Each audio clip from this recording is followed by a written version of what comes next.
Hello everyone, if you're wondering what exactly is ISLM model or you're just cramming a night before an exam, you're at the right spot.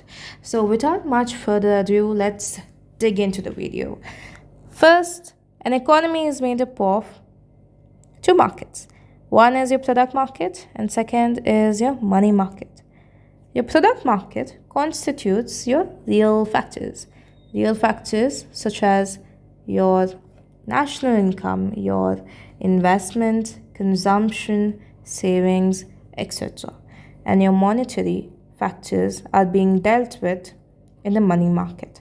Monetary factors such as your demand and supply of money. Let's consider two houses. One house represents your product market, second house represents your money market. What Keynes said is that there is independence between these two houses. That means if there's a clash in one house, that doesn't result in a clash in another house. So they both are independent of each other, is what Keynes said. But in reality, that isn't the case. So you have one house, which is your product market, and second is your money market. What J.R. Hicks said is that changes in one market leads to changes in the other market as well. And that is your ISL model. He said the simultaneous equilibrium between these two markets constitutes your ISL model. Now, what does IS stand for and what does LM stands for? IS stands for investment and savings, and your LM stands for your liquidity preference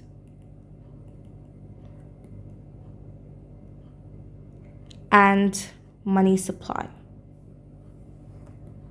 This might sound daunting to you, but once you understand these two markets, we'll study these two markets in isolation, and after that, we'll get a better understanding of these two markets. Let's now talk about the product market equilibrium and derivation of our very own IS curve.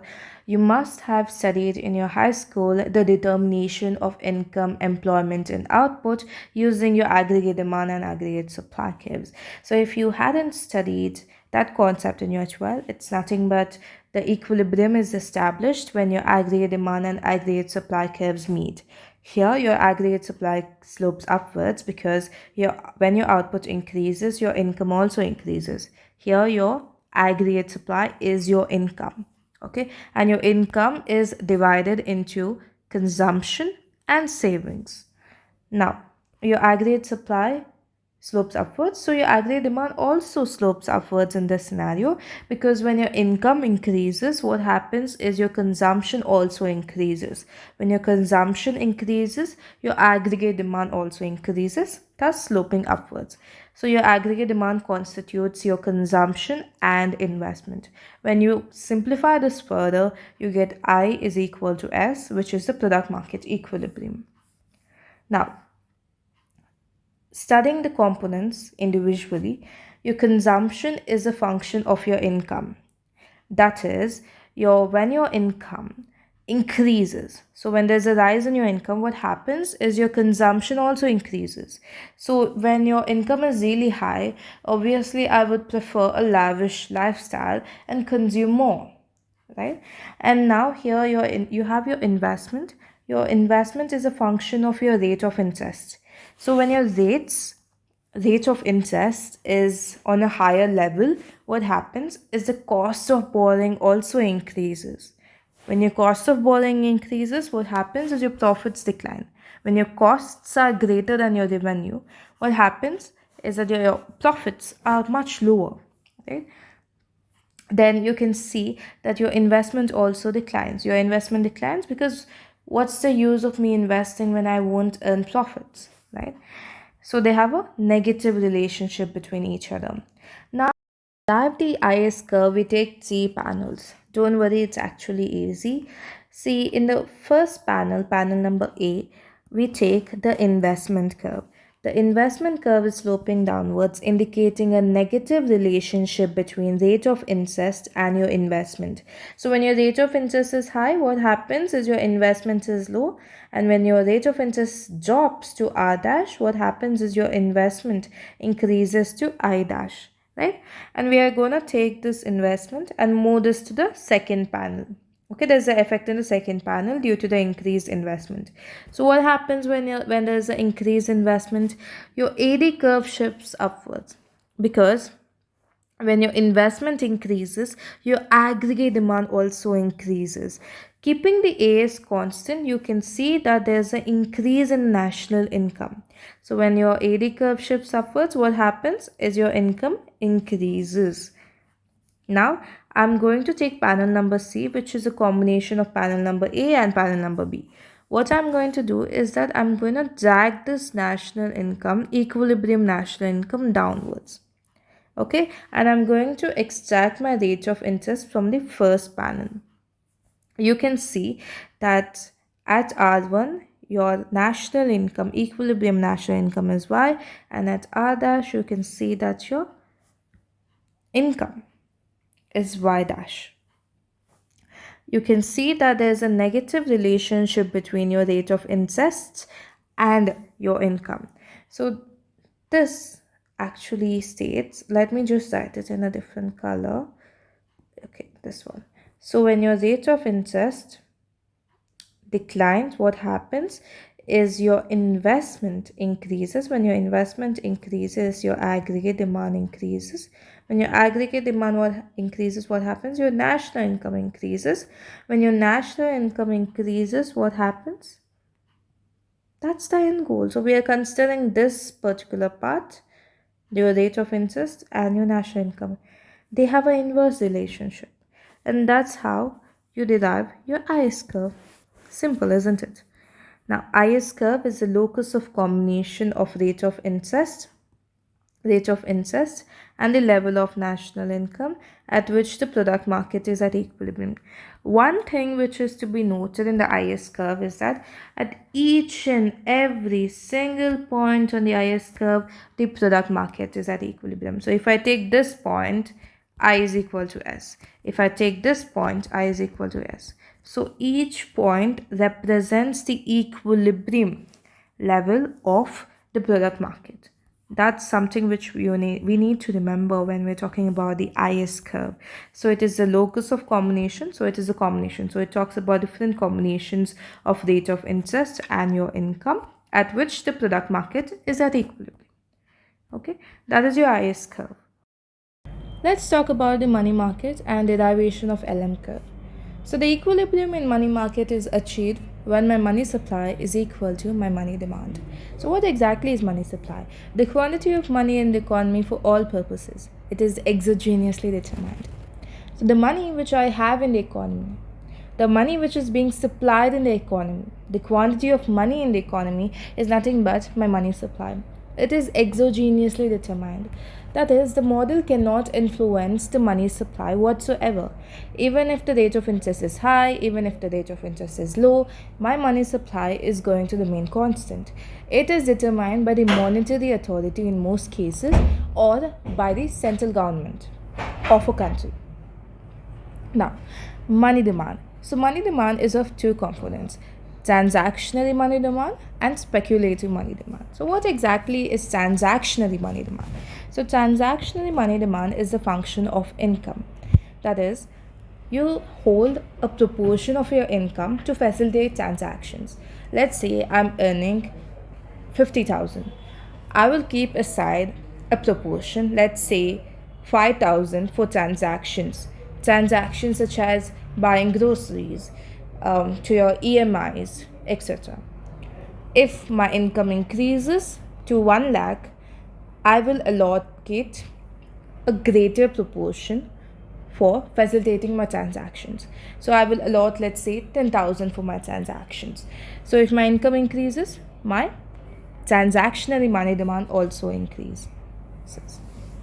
Now, my transactionary money demand is interest inelastic.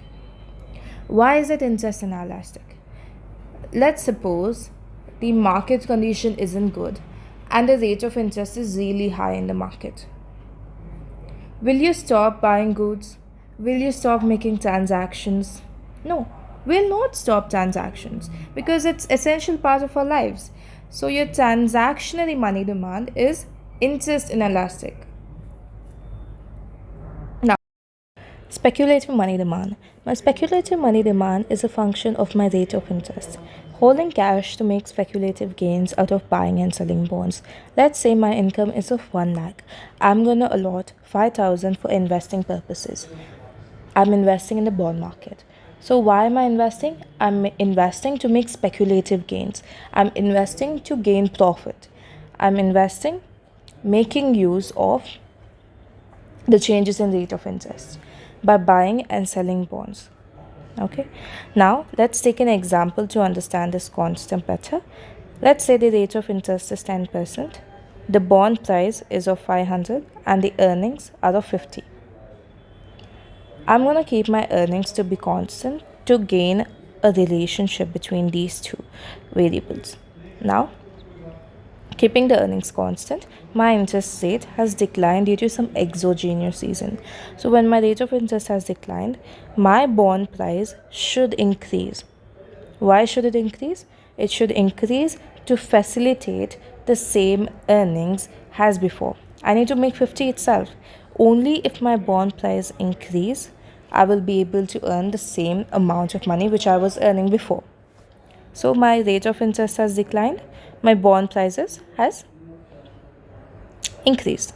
So when my bond prices increase, what happens is my speculative money demand will also increase. That is, I need to hold a greater amount of cash to facilitate this investing. Okay, that is my speculative money demand.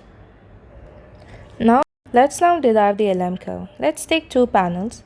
One panel is our money market. The second panel is where we get our LM curve. Now, you can see here that my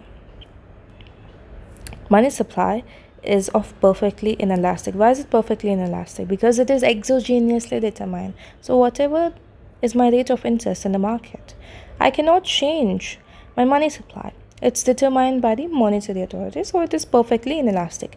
My money demand is sloping downwards. Why is it sloping downwards? It is sloping downwards because my money demand consists of transactionary money demand and speculative money demand. So my speculative money demand is inversely related to the rate of interest. Although my, let me just cite it here, although my transactory money demand is interest inelastic. So it does not depend upon the rate of interest.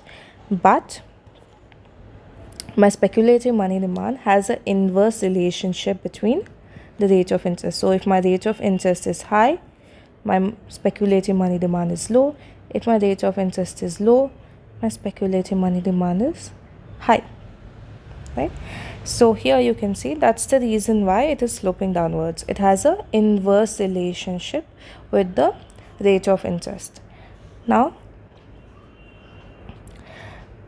we already talked about the interdependence between these two markets, the product and money market. Let us suppose in my product market, the national income has increased. We are talking about product market. Please don't get confused here. We are talking about the product market. In my product market, my national income has increased. Considering these two markets are interdependent on each other, when my national income increases, what happens is my transactory demand for money will also increase. I did tell you that the transactory money demand is a function of income and they have a direct relationship between each other. So my transactory money demand increases. When my transactory money demand increases, what happens is my total money demand will also increase. So my money demand increases, therefore there's a shift towards the right. So when there's a shift towards the right, what happens? Your money demand is greater than your money supply at this rate of interest. So my rate of interest will increase. My rate of interest will increase. When my rate of interest increases, my money demand will decline. Why does it decline? Because when the rate of interest is high, the speculative money demand is low.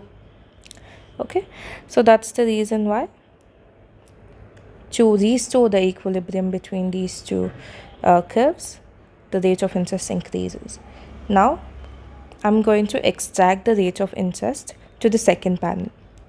Okay, you can see that there's a direct relationship between the rate of interest and my national income.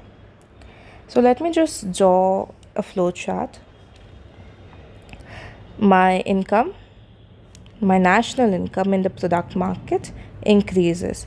When my national income in the product market increases, what happens is my transactor demand increases. When my transactor demand increases, what happens is my total money demand increases. When my total money demand increases, what happens is my rate of interest also increases.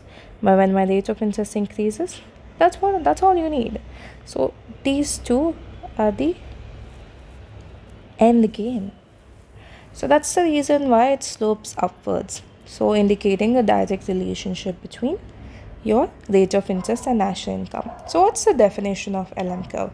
So the LM curve is the locus of combinations of rate of interest and the level of income at which the money market is at equilibrium. So again, the same point which I'll be making, at whichever point you take, there is equilibrium which is being looked upon. Whichever point you take, there is equilibrium. The money market is at equilibrium at each and every point of the LM curve.